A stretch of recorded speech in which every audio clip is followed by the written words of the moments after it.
भगवान को हृदय में नहीं बिठाओगे तो फिर कंस को बिठाओगे? बोलो।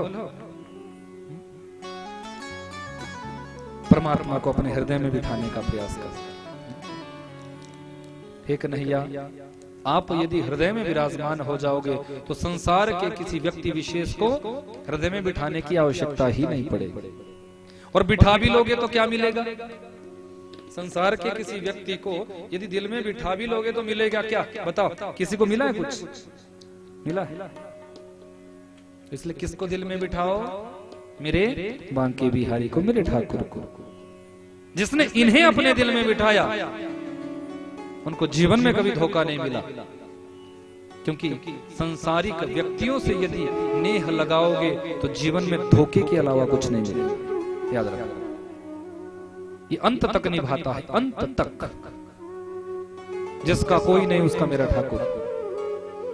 ब्रज की एक सत्य घटना, एक मैया जिसका कोई नहीं था, परिवार में कोई था ही नहीं आगे पीछे, ठाकुर जी को अपना बेटा मानती थी, बस इन्हीं से नेह लगाती थी, इन्हीं से प्रेम करती थी, रोज जिनकी पूजा अर्चना वंदना करती, भावों को गुनगुनाती, भावों को गाती। अब उस मैया का जब अंतिम समय आया ना, क्योंकि जीवन एक जैसा तो रहेगा नहीं, एक दिन तो भैया जाना है। अंतिम समय जब इस मैया का आया तो जितने भी यहाँ आस पड़ोस में संत महात्मा रहते थे, इस मैया का तो प्राणांत हो गया, पर संत महात्माओं को चिंता कि अब मुखाग्नि कौन देगा? इसका तो कोई है ही नहीं, इसको मुखाग्नि कौन देगा? संत महात्मा जमुना जी के किनारे ये चिंता कर रहे थे, ये व्यवस्था बना रहे थे। उसी समय एक 15-16 साल का लड़का आया, बहुत सुंदर, कहने लगा आप सब चिंता मत करो, ये मेरी माँ थी और मैं इसको मुखाग्नि दूंगा। उस बच्चे ने उस मैया को मुखाग्नि दी, चिता धू धू कर जली। सारे संत सोचने लगे कि अब उस बच्चे से थोड़ा मिला जाए, शरीर तो शब्द तो शांत हो गया। अब होता ही है, जिसके यहाँ कोई मरता है तो उसके पास सब बैठते हैं, थोड़ा सा बातचीत करते हैं। तो संत महात्मा उस बालक को जब खोजने लगे तो वो बालक किसी को भी नहीं मिला। सत्य घटना है ब्रज की, वो कोई साधारण बालक नहीं था। मेरा गोविंद ही, मेरा बांके बिहारी ही आज बच्चा बनकर इस मैया को मुखाग्नि देने के लिए बालक के रूप में प्रकट हो गए। क्योंकि इस संसार में जिसका कोई नहीं उसका मेरा सांवरा होता है। संसार के लोगों से नेह करने से कुछ नहीं मिलेगा। मेरे गोविंद से रिश्ता जोड़ लो, मेरे ठाकुर से रिश्ता बना लो। किसी ना किसी रूप में जिसने भी संबंध जोड़ा उसे प्राप्ति हुई है, उसे प्राप्ति हुई है। भक्तवत्सल भगवान की बड़ी सुंदर लीलाओं का दर्शन मेरे परमात्मा ने ब्रज में कराया है। माखन चोरी लीला का दर्शन कराया। अब भगवान ने सोचा कि मैं ब्रज की रज का महत्व थोड़ा दर्शाऊं, ब्रज रज का मैं दर्शन कराऊं। याद रखना, ब्रज में 3 महारानियों का स्वामित्व है। एक श्री यमुना महारानी, दूसरे श्री किशोरी जी राधा रानी, और तीसरे ब्रज रज रानी। जैसे हमारे यहाँ की माटी को माटी बोलते हैं तो वहां माटी नहीं बोला जाता, ब्रज में ब्रज की माटी को क्या बोला जाता है? रज। कि मुक्ति कहे गोपाल से मेरी मुक्ति बता। मुक्ति एक बार भगवान के पास पहुंची और कहने लगी, प्रभु मैं दुनिया को मुक्त करती हूं, पर मेरी मुक्ति कैसे हो? मेरी मुक्ति का साधन कि मुक्ति कहे गोपाल से मेरी मुक्ति बता। भगवान मुस्कुराए, मुक्ति तुझे भी मुक्त होना है तो सुन कि ब्रज रज उड़ मस्तक लगे तो मुक्ति मुक्त हो जा। तुझे मुक्त यदि होना है तो ब्रज रज को अपने माथे से लगा। हे मुक्ति, तू भी ब्रज रज के प्रभाव से मुक्त हो जाएगी। इतना महत्व है ब्रज रज का। ब्रजमंडल में आप गए, राधा रानी के नाम का आश्रय आपने नहीं लिया, यमुना जी का आचमन आपने नहीं किया, रमण रेती में लोट आपने नहीं लगाई तो आपका ब्रज यात्रा समझो बिल्कुल अधूरा। कि रमण रेत लेट्यो नहीं कियो न जमुना पार। कि रे मन तू समझो नहीं ब्रज को तत्व महान। रमण रेती में जाकर तुमने लोट नहीं लगाई तो तुम्हारी ब्रज की यात्रा अधूरी है।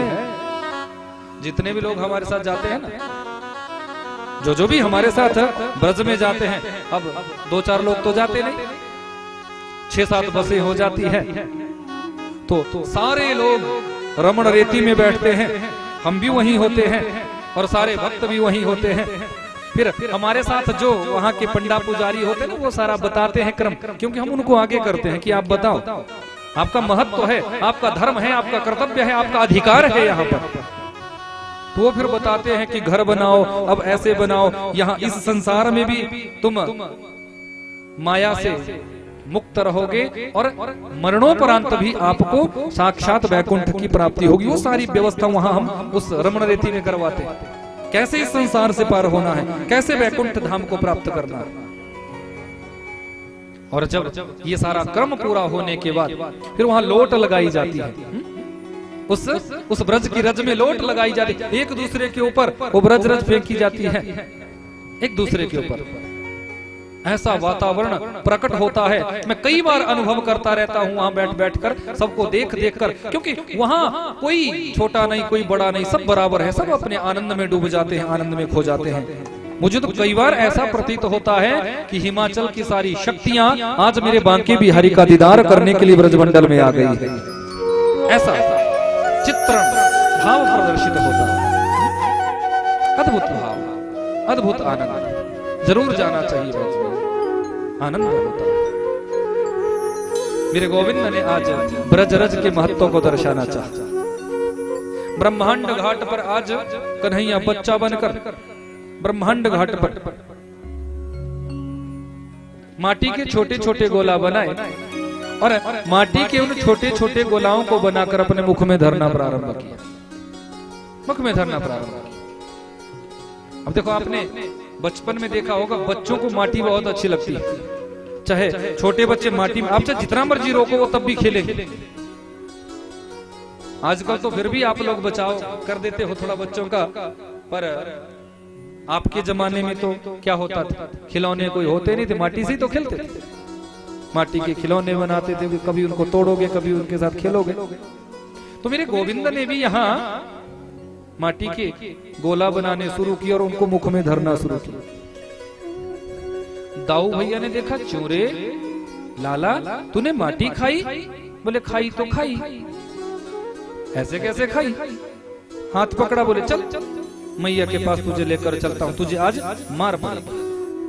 कन्हैया ने सोचा दाऊ भैया तो मैया के पास ले जा रहे, सामने मैया खड़ी है, हाथों में छठी ले रखी है। अब मैया को देखकर कन्हैया भयभीत हो गए, भयभीत हो गए। बोले दाऊ भैया आप मैया को ये बताओगे ना कि मैंने माटी खाई? बोले खाई है तो बताऊंगा। चलो ठीक है, आप ये बताना, पर मैं भी आज सच्ची सच्ची बता दूंगा। अरे तू क्या बताएगा? मैं भी कह दूंगा मैया से कि मैया तेरे लाल ने तो माटी खाई है, पर दाऊ भैया तो भांग के बड़े बड़े गोला खाते हैं, बड़े बड़े गोला खाते हैं। मेरी पिटाई होगी बाद में और आपकी हो जाएगी पहले। दाऊ भैया ने हाथ छोड़ दिया, बोले ये तो मेरी पिटाई करवाएगा। मधुबंगल कहने लगा, देखो ब्राह्मण का बेटा हूँ, झूठ नहीं बोलूंगा, मैं बताऊंगा मैया के पास कि मैया तेरे लाल ने माटी खाई है। चूरे लाला तूने माटी खाई? बोले ना मैया ना, मैंने कोई माटी वाटी नहीं खाई। मधुमंगल कहने लगा, मैया ब्राह्मण का बेटा हूँ, चुटिया की सौगंध खाकर कहता हूँ, इन्हीं आंखों से देखा है तेरे लाल ने माटी खाई है। मैया ने पूछा, क्या सबरे सच बोल रहे हैं? अब देखो हरिश्चंद्र जी बनकर मानो कन्हैया कहने लगे कि ना हम भक्षितवानंब सर्वे मिथ्या विशंसिनः यदि सत्य गिरस्तरहि समक्षम पश्य मे मुखम। अरे मैया, ये सबरे झूठ बोल रहे हैं, मैंने माटी नहीं खाई है। यदि फिर भी आपको मेरी बात पर विश्वास ना हो तो मैं मुंह खोल लेता हूँ, खाई होगी तो दिख जाएगी, मुंह में लगी होगी। अब मैया ने भी पकड़ा कान, एक हाथ में चांदी की छड़ी, बोले खोल मुंह, खोल मुंह। कन्हैया ने सोचा आज मैया को थोड़ा असली वाला रूप दिखा ही दूं। तो मेरे गोविंद अपना मुख खोलते हैं। नन्हे से मुख में 14 वर्ष, उन 14 वर्षों का दर्शन कन्हैया के मुख में मैया कर रही है। उन 14 वर्षों में, उन वर्षों में एक हमारा भारतवर्ष, इस भारतवर्ष का दर्शन कन्हैया के मुख में, 14 भुवनों का दर्शन कन्हैया के मुख में, 9 वर्षों का दर्शन कन्हैया के मुख में, भारतवर्ष में जो 84 कोश का ब्रजमंडल है, उस संपूर्ण ब्रजमंडल का दर्शन कन्हैया के मुख में। नदी, नाले, पहाड़, पर्वत, ये सब कुछ मैया के मुख में देख रही है। नंद रानी महलों के बाहर खड़ी है, एक हाथ से कन्हैया का कान पकड़ा है, दूसरे हाथ में छठी ले रखी है। इस झांकी का दर्शन भी कन्हैया के मुख में किया है। मैया सोचने लगी, अरे मेरा लाला तो ब्रह्म है, भगवान है। तुरंत कान छोड़ दिया। मैंने ब्रह्म का कान पकड़ा है, मैंने भगवान का कान पकड़ा, गलती हो गई। कन्हैया सोचने लगे जो नहीं चाहता था वही हुआ। अब तो मैया आले में बिठा देगी, 2 पता से सुबह, 2 पता से शाम को। एक धूप की बत्ती सुबह, एक धूप की बत्ती शाम। यहाँ तो बच्चा बनने में फायदा है, यहाँ भगवान बनने में फायदा थोड़ी भी। के वैष्णवी व्यतनोन्माया पुत्र स्नेहमयी विभु। अपनी वैष्णवी माया का पर्दा डाला, मैया सब कुछ भूल गई। ना ना ना, मेरा कन्हैया तो मेरा ही कन्हैया है, मैं तो कोई सपना देख रही थी। अद्भुत लीलाओं का दर्शन मेरे गोविंद ने ब्रज में कराया है। अद्भुत ब्रज रज के महत्व का दर्शन कराया है। यहाँ गोपांगनाओं ने एक व्रत धारण किया है, जिस व्रत में इनका संकल्प है कि हमें गोविंद पति रूप में प्राप्त हो जाए।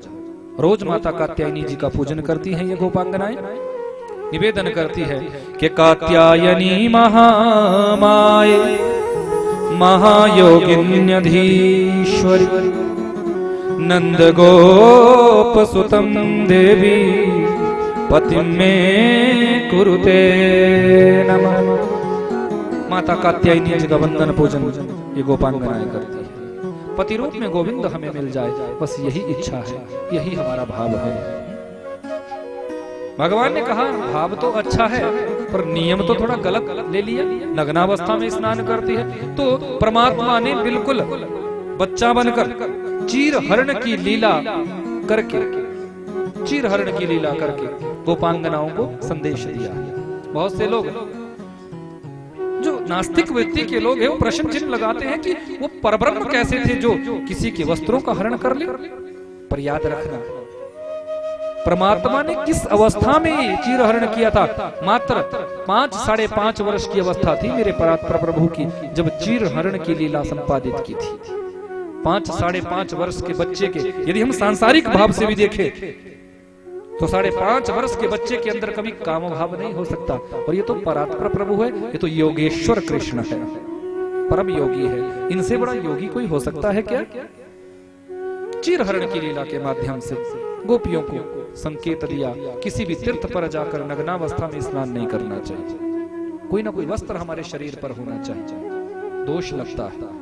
और बहुत से नासमझ लोग तीर्थों पर जाते हैं, अपने शरीर के मलिन वस्त्रों को उतार कर वहीं फेंक कर आ जाते हैं। सबसे बड़ा पाप है ये, बहुत बड़ा पाप है ये। पवित्र नदियों को यदि तुम दूषित करोगे तो नदियों की पवित्रता बनी रहेगी क्या? किसी तीर्थ की गरिमा, किसी तीर्थ की महिमा बनी रहेगी क्या? किसी भी तीर्थ पर जाओ, तीर्थों पर हम क्यों जाते हैं? अन्य क्षेत्रे कृतम पापम तीर्थ क्षेत्रे विनश्यति। अपनी घर गृहस्थी में जो हमसे पाप कर्म होता है, उसकी निवृत्ति के लिए, उस पाप को नष्ट करने के लिए हम तीर्थों का सेवन करते हैं। पर जब तुम तीर्थों पर जाते हो, अगर वहां कोई पाप कर दिया तो शास्त्र कहता है वज्र लेपो भविष्यति, इंद्र का वज्र भी उस पाप को नष्ट नहीं कर सकता। इसलिए पाप करने से बचो। किसी भी तीर्थ पर तुम जाओ, वहां पाप कर्म मत करो। कोई भी गलती हमारे से ऐसी ना हो जाए जिसका हमें परिणाम भुगतना पड़े। ऐसा मनोभाव हमारा होना चाहिए। तो भगवान ने एक सुंदर व्यवस्था यहां दी है। एक दिन मैया देखो, भगवान ने जब जब भी माखन चोरी लीला का दर्शन कराया, माखन खाया, मटकियां फोड़ी, तो अपने घर में भी ये सब किया। तो एक दिन पूरे ब्रज में कन्हैया ने मैया को घुमा दिया। अब मैया को आई गुस्सा, बोले आज तुझे बताती हूँ। अब कन्हैया को आज बहुत बड़ा उखल है एक द्वार के बाहर, उस उखल से बांधने चली है। देखो, जब तक हमारे अंदर प्रेमा भक्ति की जागृति नहीं होगी तब तक भगवान को कोई बांध नहीं सकता, क्योंकि बिना प्रेम रीझे नहीं नटवर नंद किशोर। जितनी भी रेशम की रस्सियां थी मैया लाती है, जोड़ती है, पर रस्सी 2 अंगुल छोटी पड़ जाती है। ये 2 अंगुल क्या है? बोले यही तो प्रेम है, यही तो भाव है, यही तो भाव है। मैया थक गई है, हार गई है। कन्हैया बंधन में नहीं आ रहे हैं, बंधन में नहीं आ रहे हैं। उसी समय एक बरसाना की गोपी आई।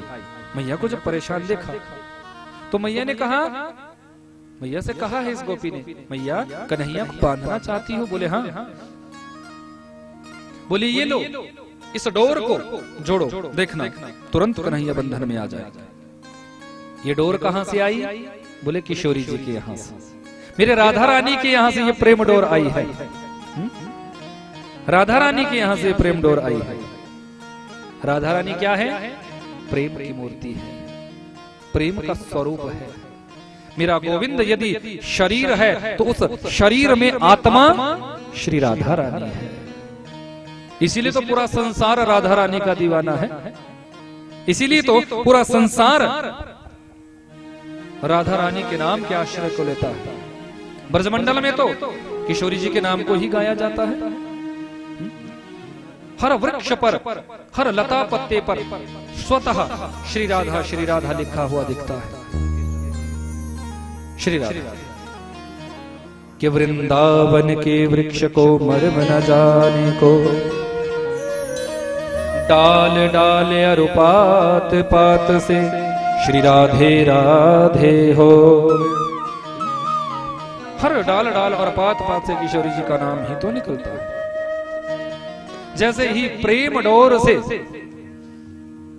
से बांधा गया है, मेरे गोविंद तुरंत बंधन में आ गए हैं।